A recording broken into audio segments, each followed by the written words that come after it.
কিছুদিন আগে বাংলার উপর দিয়ে হয়ে গেছে এক মারাত্মক ঝড়ের তাণ্ডব, আর তার সঙ্গে করোনা। বাংলার অবস্থা আজ খুবই খারাপ।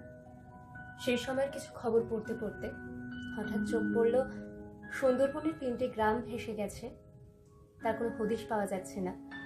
বাকি যারা বেঁচে আছেন সেখানে না আছে ঠিকঠাক জল, না আছে কারেন্ট। তাদের জীবন সত্যি ভীষণ কষ্টে চলছে। আর হচ্ছে অনেক প্রাণ শিবির, বাঁচানো হয়েছে অনেককে, চেষ্টা করা হচ্ছে বাকিদেরও উদ্ধার করার। সেই সময় বসে আমি একটা গল্প লেখার চেষ্টা করেছিলাম। গল্প বললে ভুল হবে, চিঠি বলা যেতে পারে। আমার এখনো মনে আছে, আমি যখন খুব ছোট ছিলাম, যখন আমার কোনো বন্ধু ছিল না, আমি ঠাকুরকে চিঠি লিখতাম। খুব ছেলে মানুষই, কিন্তু লিখতাম। মনে হতো ঠাকুর সব শুনছে। কি বলুন তো, একদম ভেঙে পড়ার সময় একটা পজিটিভ ভাইব কাজ করে নিজের মধ্যে। মনে হয় না না, ঠাকুর সব ঠিক করে নেবে। আমি যদি হতাম ত্রাণ শিবিরের 12-13 বছরের কোনো বাচ্চা মেয়ে, আমি হয়তো ঠাকুরকেই সবার প্রথম চিঠিটা লিখতাম আর বলতাম, প্লিজ ঠাকুর সব ঠিক করে দাও, প্লিজ। আর সেটাই মাথায় রেখে আজকে আমার লেখা আপনাদের পড়ে শোনাচ্ছি। আশা করি আপনাদের ভালো লাগবে। প্রিয় ঠাকুর, আমি বৃষ্টি। সুন্দরবনে বাড়ি আমাদের। না, বাড়ি আর নেই, ঝড়ে উড়ে গেছে। আমার বয়স 12। আমি আর আমার 5 বছরের বোন বেঁচে গেছি কোনো মতে। বাবা মায়ের খোঁজ পাইনি এখনো, হয়তো ওরাও এখন খুঁজছে আমাদের। জানো, এখানে 3টে গ্রাম জলের তলায় চলে গেছে। আমার বন্ধু রুমিও থাকতো সেখানে। জানি না রুমিকে আর কোনোদিনও দেখতে পাবো কিনা। বোন আর আমি এখন ত্রাণ শিবিরে আছি। ওরা খুব ভালো, জানো, দুবেলা খেতে দেয় আমাদের। বলেছে বাবা মাকেও খুঁজে এনে দেবে। আজ প্রায় 1 সপ্তাহ হয়ে গেল, দেখিনি কাউকে। ঠাকুর, ও ঠাকুর, তোমার গ্রামেও কি এভাবেই ঝড় আসে? উড়িয়ে নিয়ে যায় সবকিছু, আলাদা করে দেয় সবাইকে?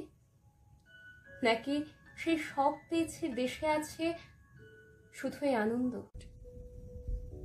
যাই হোক, তুমি রুমিকে ভালো রেখো, আর বাবা মাকেও খুব ভালো রেখো। সেই যে জল বাড়তে শুরু করলো, আর বোনকে নিয়ে বেরিয়ে এলাম আমি। তারপর যে কি হলো কি জানি।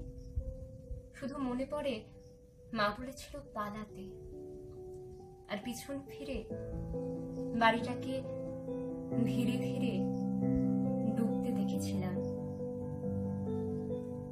মা বাবা কি পেরেছিল বেরোতে? ধুর, কি উল্টো পাল্টা ভাবছি।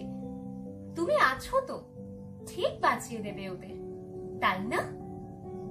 আচ্ছা ঠাকুর, প্রিন্সেসের গল্পের মতো আমাদের লাইফে কি হ্যাপিলি এভার আফটার সম্ভব নয়?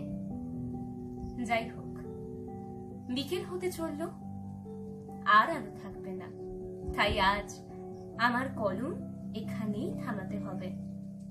এখানে কারেন্ট নেই তো, তাই অন্ধকারটা যেন রাক্ষসের মতো দুম করে গিলে নেয় জায়গাটাকে। তুমি ভালো থেকো আর সাবধানে থেকো। ইতি, তোমার বৃষ্টি।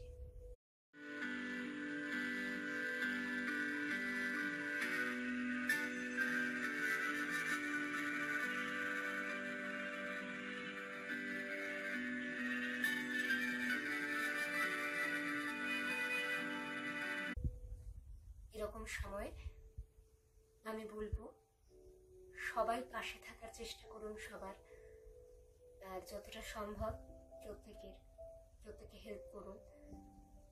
আজ বোধহয় সত্যি ধর্ম জাত সবের ঊর্ধ্বে গিয়ে মানবতা কাজ করছে। সবাই ভালো থাকবেন, সুস্থ থাকবেন, আর একে অপরের সাহায্য করুন।